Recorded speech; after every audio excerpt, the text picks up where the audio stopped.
Assalamualaikum warahmatullahi wabarakatuh. Alhamdulillahirabbil wassalatu wassalamu ala asyrafil anbiya'il mursalin sayyidina Muhammad wa ala alihi washabihi ajma'in. Wa ba'd. Rabbi yassir wa la tu'assir, rabbi tamim bi khair. La sahlan illa ma ja'altahu sahla wa anta taj'al hazana idza syi'ta sahla. Kun lana wa la takun alaina, anta sahib fis safar wal khalifatu fil ahli wal mal. Fala takilni ila nafsi tarfata 'ain wa la aqalla min dhalik wa la tanza' minni salihah ma ataitani wa zidni min. Al-Fatihah.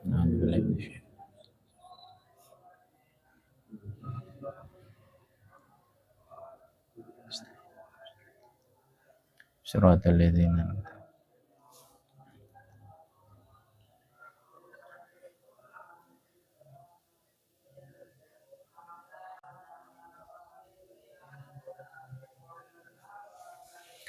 Bismillahirrahmanirrahim. Yaqulul muallif rahimahullahu ta'ala wa adama an-naf'a bih barakati ulumih bikum muslimina fid dharain amin ila an qala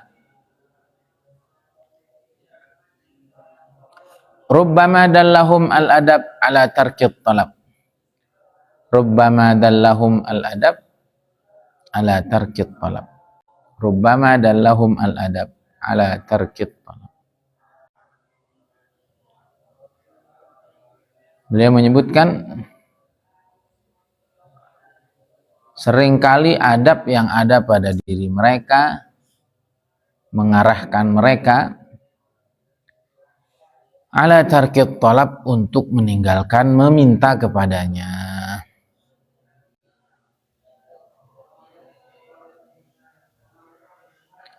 Rubba di sini bermakna lit taksir.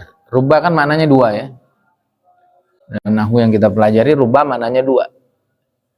Lit taksir sama lit taklil. Bisa kita artikan terkadang, bisa kita artikan seringkali. Nah, ini kita artikan seringkali. Al-zahir anna rubbahuna litaksir. Nah,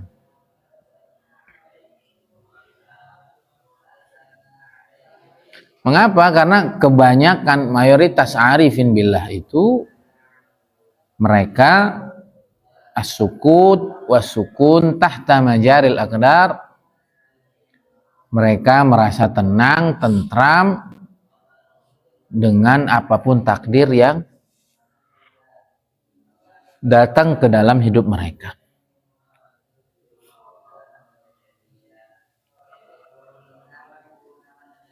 Maka mereka jarang sekali meminta. Karena para arifin billah, mereka sudah tidak punya kepentingan diri dan tidak punya kenyamanan kecuali dengan pilihan yang Allah pilihkan.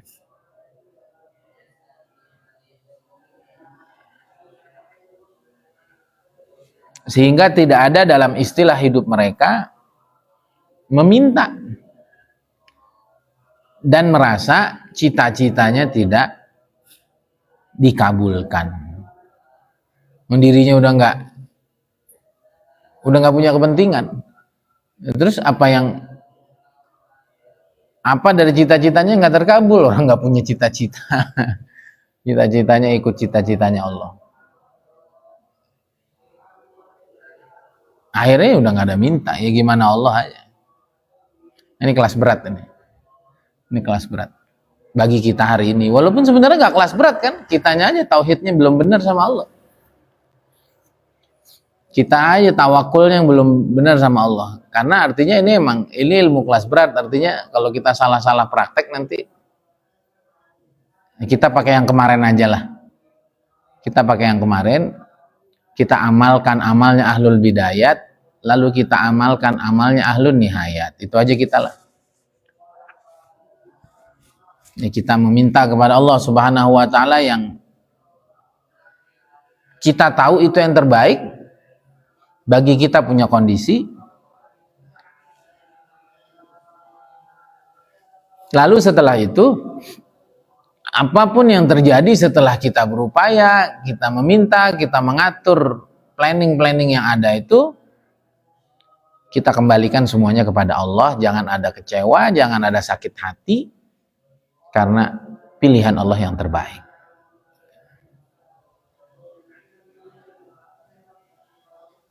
Kenapa kita pilih yang ini? Karena untuk memilih jalan takdir yang Allah pilihkan itu bukannya kita nggak yakin sih, bukan.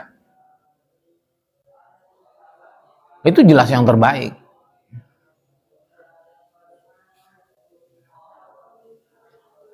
Cuma masalahnya, nah ini, kadang-kadang takdir yang Allah datangkan kepada kita ini tidak murni juga sesuai dengan yang Allah Subhanahu wa taala inginkan secara penuh keridhoannya gitu.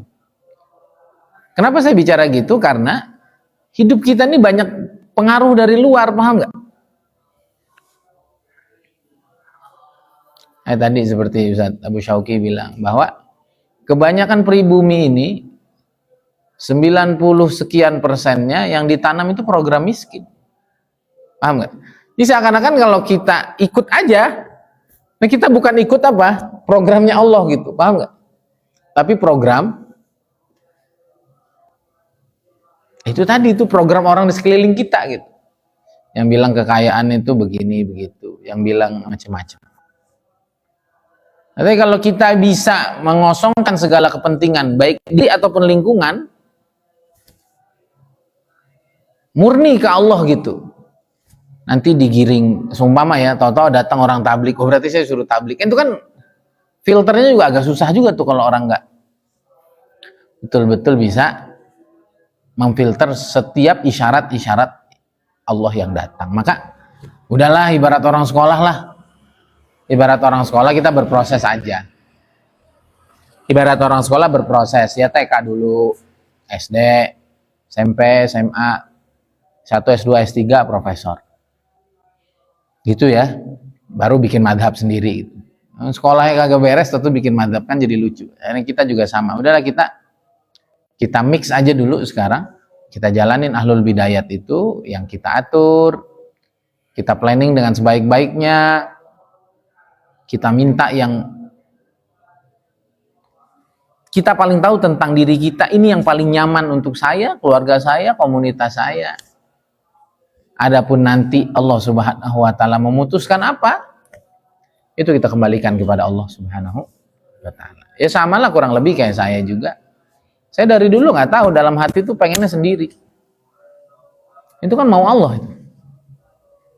Walaupun ujungnya menclok ikut orang, menclok bersama orang gitu kan. Tapi tetap aja ujungnya itu ikutin jalannya Allah sebenarnya. Saya sampai di titik ini tuh.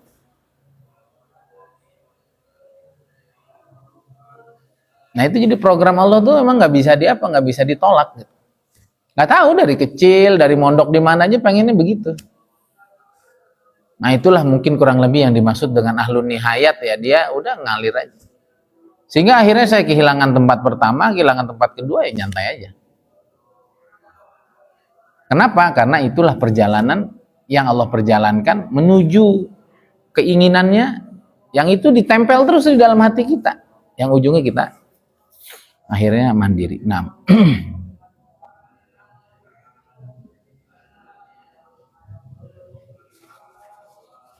sehingga dalam hadis Qudsi ya, Allah SWT berfirman, "Man syaghalahu dzikri an mas'alati a'taituhu afdal ma utiya sa'ilin."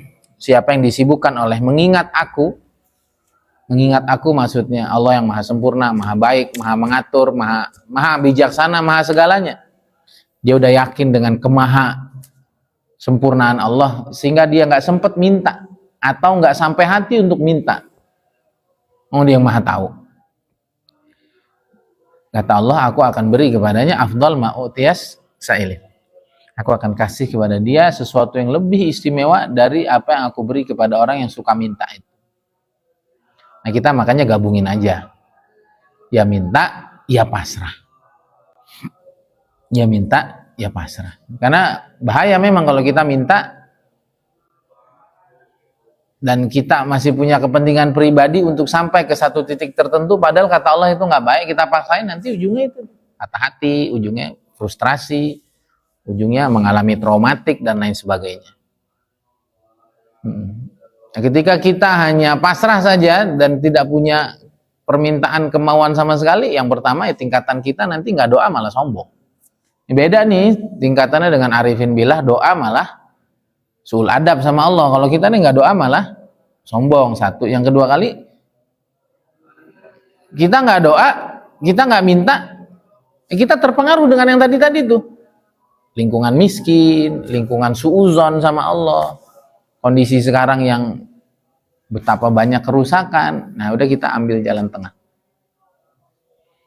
Jadi kalau kita meminta kepada Allah lalu dikasih apa yang Allah kasih, maka itu yakinilah itu yang terbaik.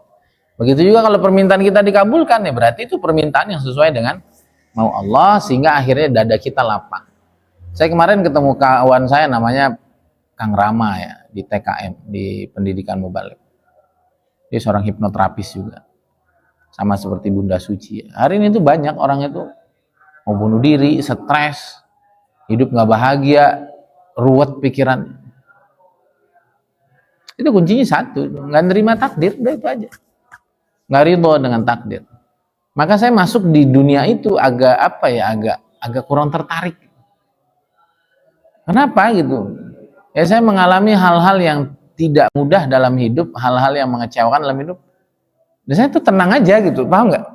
Jadi kita susah masuk di sesuatu yang kita sendiri nggak ngerasain gitu. Apaan sih yang gitu doang? Yang ini dendam sama ini, benci sama ini, menyesali.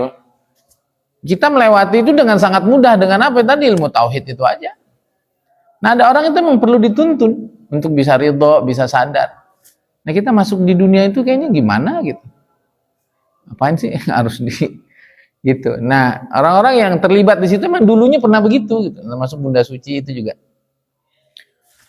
Ya pernah sangat frustrasi lah, sehingga dia merasakan perlu dituntun, perlu dibimbing. Untuk itu ada seninya gitu. Dan itu hari ini dunia-dunia healing itu, menyembuhkan mental itu laku besar dan mahal harganya.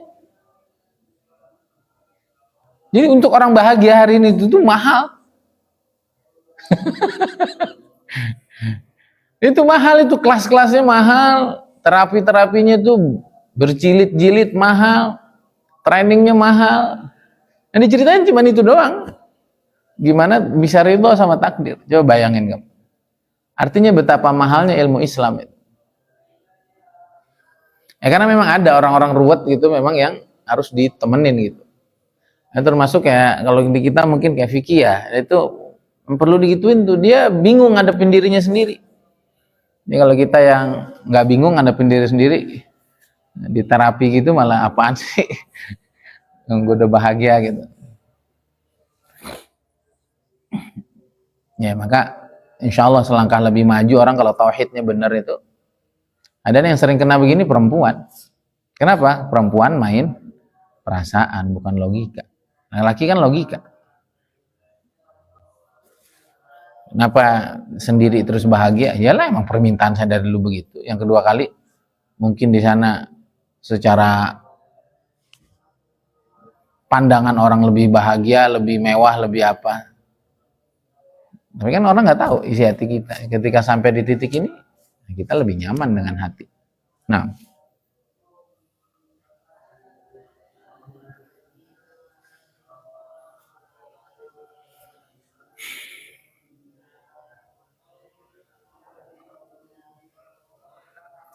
ya mengapa akhirnya para arifin billah mereka nggak mau minta sama Allah? I'timadan ala kismatih washtighalan bidzikrih an mas'alatih. Karena mereka sudah yakin dengan pembagian Allah yang maha bijak. Dan sudah sibuk mengingat kemaha sempurnaan Allah daripada meminta-minta kepadanya. Sama lah kita punya orang tua gitu kan. Dia yang sayang sama kita, dia yang melakukan segalanya untuk kita. Itu anak yang baik itu percaya aja apa yang dikasih itu yang terbaik kan gitu. Dan dia nggak banyak minta, tapi dia cukup ingat aja, ayah saya ini paling baik kok, paling kaya, paling segalanya. Nah, mungkin ya udah gitu. Nah, para arifin billah namanya juga arif, orang yang sangat kenal sama Allah kan gitu. Jadi hidupnya udah nyantai aja. Maka itu yang sering kita sebut bahwa hilangkan kepentingan diri itu tadi, ya. Nah, kita juga mungkin masih jauh lah dari perjalanan para arifin billah, tapi adalah sedikit banyak irisan-irisan yang sering kita jadikan slogan dalam hidup. Itu tadi itu. Jadi pemimpin atau dipimpin itu sebenarnya nggak penting. Yang penting adalah bagaimana ketika kita ada di satu posisi, di situ Allah dijunjung tinggi, sebenarnya itu sih. Kaya atau miskin sebenarnya nggak penting. Yang penting adalah bagaimana di posisi yang Allah letakkan kita di situ, kita jadi orang yang betul-betul dia ridhoi. Gitu. Miskin nggak ngeluh, kaya banyak syukur, kan gitu. Itu tadi ujungnya pasrah, ujung ridho. Ujungnya ridho. Karena udah ngerasa cukup dengan apa yang dia bagi dan itu yang terbaik, dan sudah sibuk mengingat bahwa Allah lah yang terbaik, maka nggak perlu minta. Ya contoh lah kayak orang terdekat Ustaz Abu Syauqi gitu. Dia nggak sibuk minta, dia sibuk khidmat aja. Karena tahu gitu pasti akan diberi yang terbaik. Kemudian udah kamu jadi sopir saya aja. Abu kayaknya saya jadi asisten pribadi aja deh. Udah kamu itu kan mutusin begitu ada pertimbangannya tuh. Kurang lebih begitulah. Semakin paham seseorang dengan orang yang dia berkhidmat kepadanya, dia semakin ridho dengan segala keputusannya. Kenapa? Karena dia sudah merasa cukup dengan pembagian bijaksana yang dilakukan oleh pihak itu, dan dia sudah merasa cukup dengan pengetahuannya tentang orang itu, yang nggak mungkin dia melupakan tentang keperluan kita. Nah, apalagi ini adalah Allah Subhanahu, sebenarnya itu aja.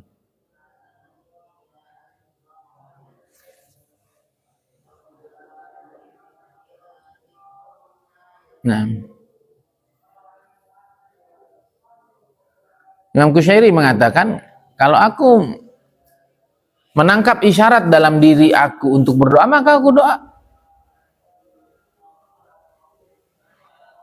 Tapi kalau hati aku menangkap isyarat-isyarat, udahlah, gimana Allah aja. Ya udah saya gimana Allah aja. Nah, ini kan adil juga nih. Dan begitu hidup itu. Dia selalu ada isyarat kok dari Allah.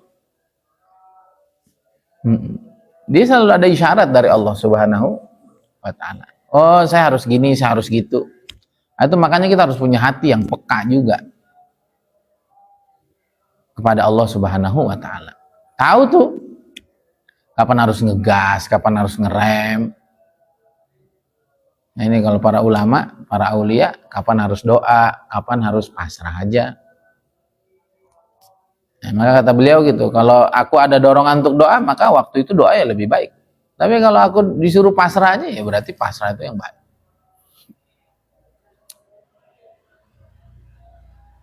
Nah,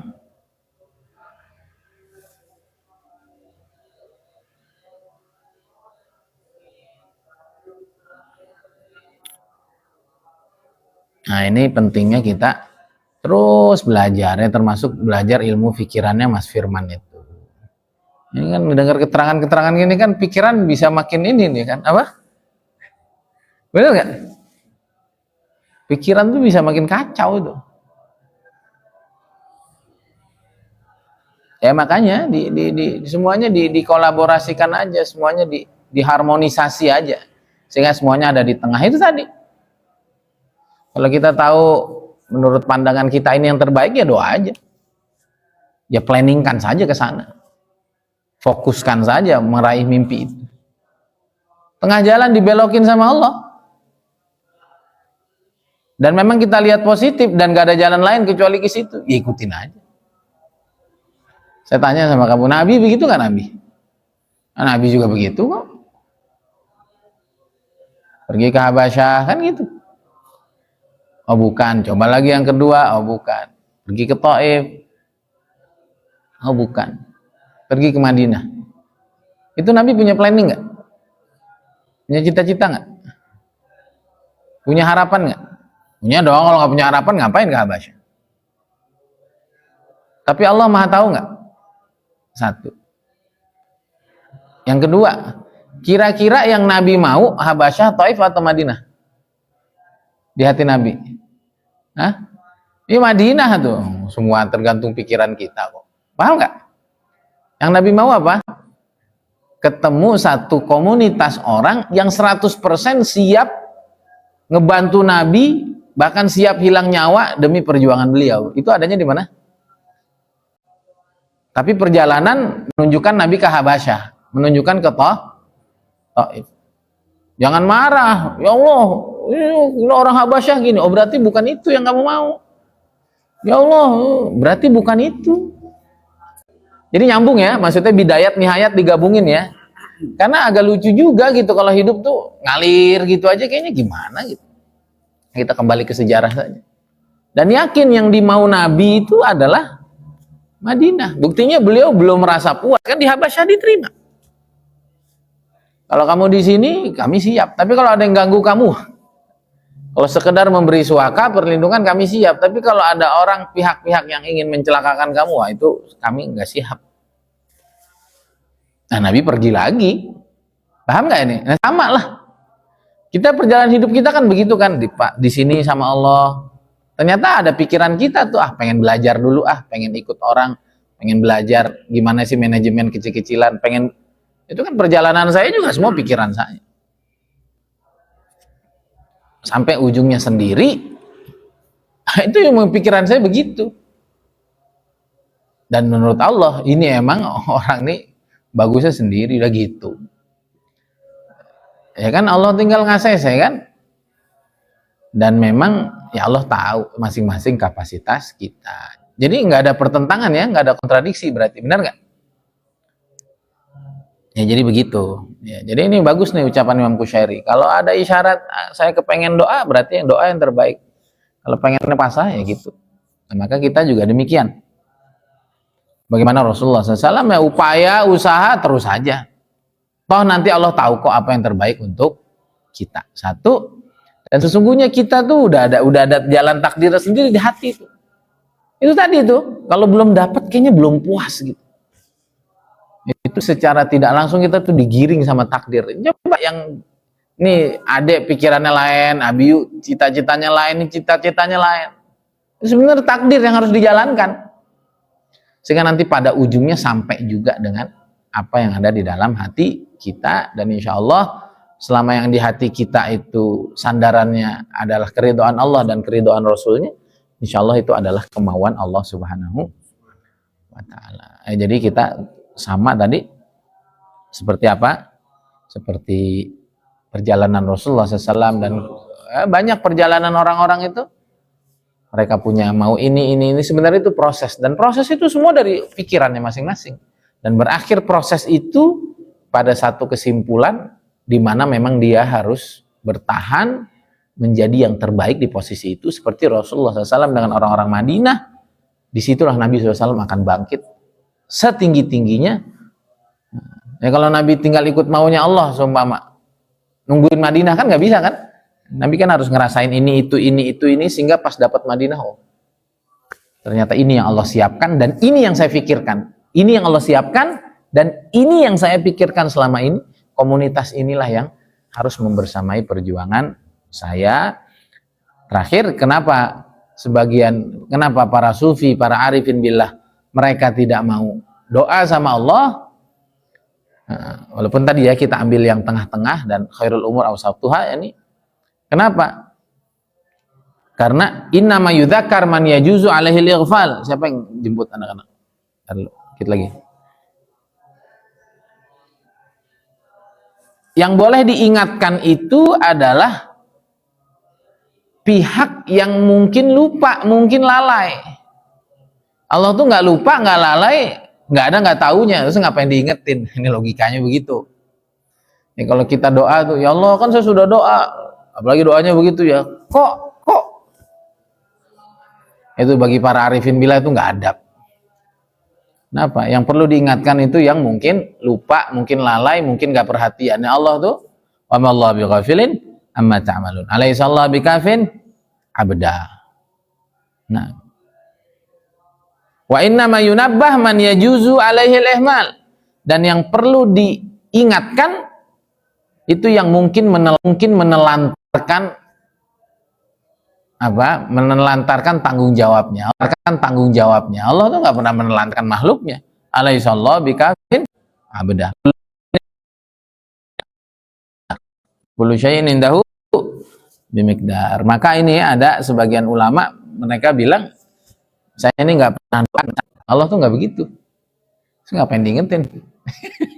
50 tahun saya nggak mau doa dan saya nggak mau didoain orang. Berat ini. Nah,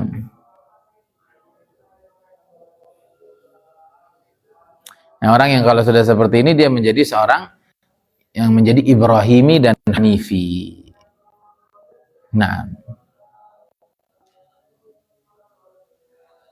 ya karena beliau dilempar ke dalam api yang betul-betul akan membinasakan, tapi dia fastaghna bi ilmillah an su'ali. Ilmuhu bihali yughnini an su'ali.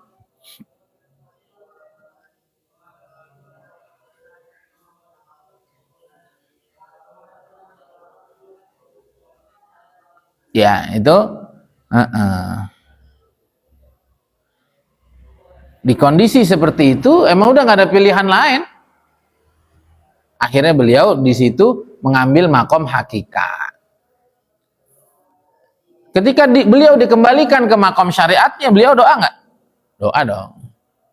Rabbighfirli wali walidayya walil mu'minina yauma yaqumul hisab. Ya.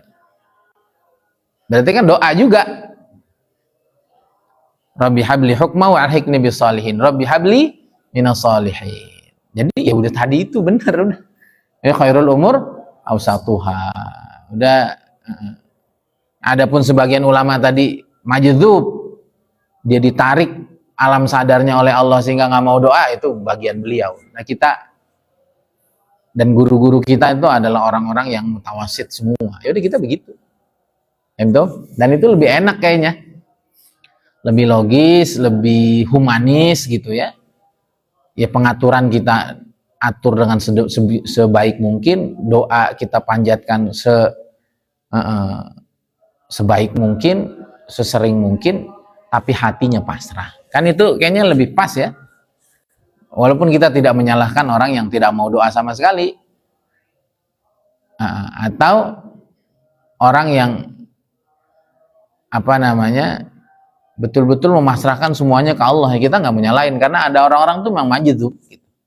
Nah, tapi kita nih jalur sanad ilmuwan kita, jalur sanad ruhaniyat kita ke Temboro, ke Habib Umar, kemana-mana itu semua jalurnya ya syariat ya, hakikat, dan itulah kesempurnaan agama.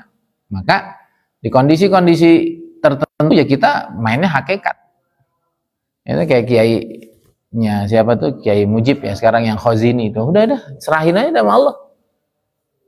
Ya 4 bangunan hancur sampai 5 hari susah dievakuasi. Udah begitu udah pasrah, mau ngapain lagi kamu? Nah, di situ udah kepasrahan. Tapi ketika kita masih ada pilihan ya syariat mainin dong. Ya doa, ya mencari orang-orang yang tepat, membuat planning yang sebaik-baiknya. Itu kan dilakukan Rasulullah SAW juga kan begitu. Nah, tapi kalau udah berhadapan dengan orang Taif, Nabi udah bingung mau ngomong apa. Ya ilam yakun bika alayya ghadab, sudah. Ya Allah terserah mau diapain juga. Nah, kondisinya begitu. Kondisinya Nabi SAW sudah punya kekuatan di Madinah, terserah engkau aja. Kan enggak. Kata Allah ya uruslah yang baik. Lalu semuanya pasrahkan. Jadi kurang lebih begitu ya. Jadi nah ini bagus nih ditutup dengan kisah Nabi Ibrahim, di mana Nabi Ibrahim di kondisi-kondisi tertentu sangat terdesak itu. Nabi Ibrahim alaihissalam ujungnya pasrah. Tapi di waktu beliau punya pilihan, beliau juga memilih untuk berdoa, Rabbi habli minas salihin, Rabbi habli hukma wa alhiqni bis salihin, dan lain sebagainya. Dan inilah kesempurnaan ini agama. Dia menggabungkan antara apa yang zahir dan apa yang ada di batin. Ketika kita maksimalkan, bahkan tawakal kan begitu kan. Tawakal itu apa? Ikhtiar iman maksimal. Ikhtiarnya disempurnakan, lalu habis itu kita pasrahkan hasilnya kepada Allah Subhanahu wa taala, dan yakin Allah yang paling tahu apa yang kita pikirkan, apa yang kita mau, apa yang terbaik bagi hidup kita.